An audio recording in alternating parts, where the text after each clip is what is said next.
Hey y'all, and welcome back. If you are already subscribed, welcome back, my darling. But if you have not yet subscribe, turn your notification bell on. Do the things, honey. Do the things, because we are growing and I would hate for you guys to miss these stories from my fucking insane, easy life. I'm not gonna do much blabbing today. All I am gonna say is buckle your seats, get your beverage, get comfortable, bitch, because we are in for a bumpy ride. Tell you guys about the time that a simple sleepover turned into a friend being raided by the FBI and me being pulled for interrogation. Go ahead and get into this shit show. Let's switch this up.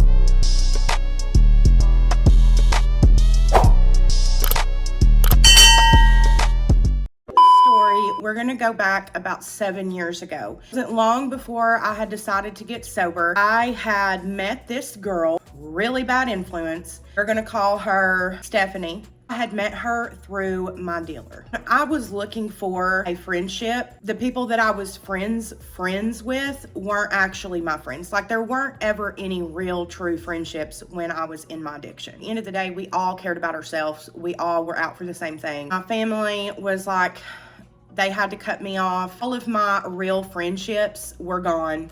This was the bottom of the barrel. She was on, I'll put it on the screen. The time that I met her, I did not know that. I assumed that she was on the same thing as me. It doesn't matter, but that's what she was on. She actually had a house that was left to her by her grandfather. She had invited me to come stay with her. She was like, hey, come stay with me, move in. I was real nervous about it because she was someone who liked to keep a lot of company all the time. This is important to preface. She lived on a huge piece of property. The very first night that I come and stay at her house, I get there and there's probably 1 or 2 cars in the driveway. At the time, I actually had talked someone into letting me borrow one of their cars. I drive to her house. Now, this piece of property that she lived on was all woods. It was really secluded and it was a whole entire wooded area. One of our mutual friends had told me, like, I would be careful going up there.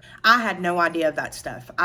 I'd never used that stuff, so I had no clue what I was in for. I do remember as I was pulling up her road, there was this little gas station. They didn't sell gas, but they still had the gas pumps up. It was like a black SUV. I remember seeing that SUV at the gas pumps and I was like, they don't know, but they don't sell gas. That's what I was thinking. I was thinking, oh man, they don't sell gas there. Hope, they're not out of gas. Like, that was my mindset. It was heavily high. When I got to her house, I had just used. I get into the house and there's like this smell, and I don't know how to explain it unless you've been around someone who does. That's what it smelled like. But at the time, I didn't know that. This trailer that she owned was her grandfather's, but he had just gotten a brand new trailer before he passed away. It was a beautiful modular home. If I can find a photo of what it looked like or resembled, I'll have it on the screen, but it was a beautiful like modular home. I wouldn't even consider it a trailer. It was a beautiful place. She had a whole bedroom ready for me. When I walked in the house, number one, I remember the smell, and number two, there were probably literally 12 people in that house. We just hung out, whatever. I remember that we went back to her bedroom and we did our nails, and she was just really wanting me to move in. She was, telling me that she had actually given me the master bedroom. And she was like, I was like, the only thing is I don't like having so many people like in and out. One thing that should have been a red flag was she said, well, there's 5 people that have to come every day. Now that I think about it, I'm like, why do these 5 people have to come to your home every day?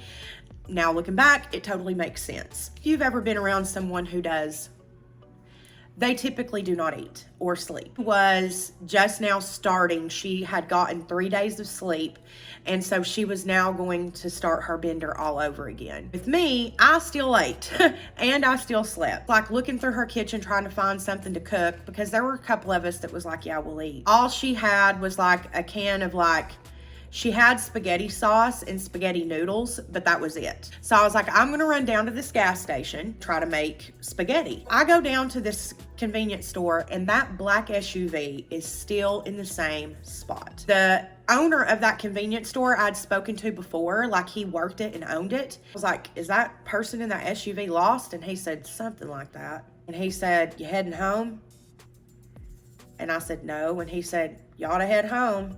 And I was like, oh, I'm just going to stay the night. And he was like, he grabbed my hand, and I'm so dumb. I do not know how I did not see, like, put the pieces together. But he grabbed my hand and he said, you ought to head home. And I was like, okay. Literally didn't think anything of it. We cooked spaghetti, whatever. And right after we get done eating, I take a shower. And as I get out of the shower, I hear like a bunch of people come into the trailer. There's 5 new people in the trailer, all men. They've got like a bunch of shit, like just a bunch of stuff, okay? And I'm not gonna get into the ingredients here. And I had no clue at the time, but what they had was what you use to cook, okay? And come to find out, that's what they did there on her property, apparently, allegedly. Go to bed, everybody else in there is up, and it is loud as. So I text her, and I'm like, Stephanie, can you all please keep it down? Like, I just want to sleep, because for me, I slept and then got high. Like, that was my routine. And if I didn't do that routine, I would get sick way sooner and end up having to use in the middle of the night. So I was like, can you guys please just go to bed or calm down or quiet down or whatever? And she was like, oh yeah. I don't think it's like this every night. It's not. It's totally not. And I'm like, okay. It then gets really quiet. And I heard her say, all right, everybody, go home or whatever, blah, blah, blah. And then it gets really, really quiet. So I get up to go to the bathroom, and this had everybody leave except for one person who was on the sofa. And he was like laid out watching TV. And I was like, where's Stephanie? And he said, oh, she's in her bedroom. She went to bed. And I was like, okay. I go in there and check on her. She's in there just coloring in her coloring books. And I'm like, thank you for that, And she was like, I really just want you to stay here. Like, I really want you to stay here. And I said, I'm going to think about it. I'm going to think about it. And she was like, okay, think about it. Go back to bed. I then woke up at like 3:30 in the morning. It's the middle of the night. That's all I know. Light shining in every window, and every door in the house is busted down. It is the police.